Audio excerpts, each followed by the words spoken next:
नाज़रीन वाक़िया कंदासीं ॿारनि सैदाबाद ऐं भरपासे जे स्कूलनि में 23 गोसलू उस्तादनि खे डायरेक्टर तालीम शोकाज़ नोटिस जारी करे छॾियो आहे। अहम ख़बर आहे अवा ताईं पहुचूं पिया। ॿारनि सैदाबाद ऐं भरपासे जे स्कूलनि में 23 गोसलू उस्तादनि खे डायरेक्टर तालीम शोकाज़ नोटिस जारी करे छॾियो आहे। तफ़सील मालूम कयूं था।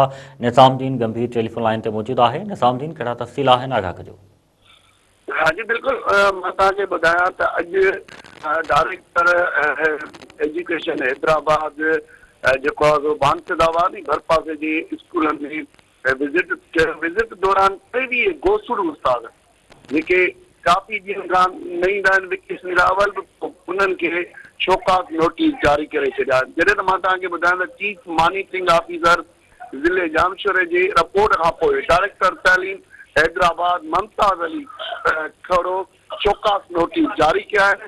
मॉनिटरिंग असिस्टेंट पारां स्कूलनि जे दौरे दौरान ॼाणायल उस्ताद गैरहाज़िर हुया, जिन खे डायरेक्टर तालीम मुमताज़ अली खड़ो जेको उन्हनि खे गैरहाज़िर ॼाणाए शोकाज़ नोटिस आहे। मां तव्हांखे वधीक इहो ॿुधायां त शोकाज़ थियल उस्ताद आदि गैरहाज़िर हुआ ऐं 14 ॾींहंनि अंदरि लिखत में जवाबु ॾिनो वञे। ॿी सूरत में डायरेक्टर इहो बि चयो त जेके आदि आहिनि उन्हनि खे जल्दी 14 ॾींहंनि जी सूरत में कार्रवाई करण जो हुकुम जारी कयो आहे।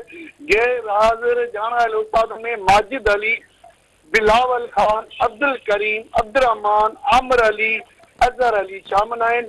जॾहिं डायरेक्टर तालीम इहो बि ॿुधायो त गैर हाज़िर उस्ताद में बीबी फ़खरुन्निसा, इरशाद अहमद, मोहम्मद उमर, नियाज़ हुसैन, सैयद अब्बास अली, आकाश, अज़हर हुसैन, गुलाम सरवर, हाफ़िज़ कुर्बान शामिल आहिनि।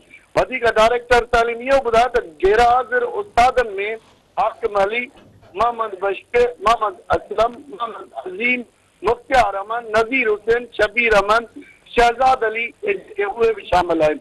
वधीक डायरेक्टर तालीम इहो चयो त जेको बि उस्ताद ड्यूटी न कंदो उन ख़िलाफ़ कार्रवाई थींदी।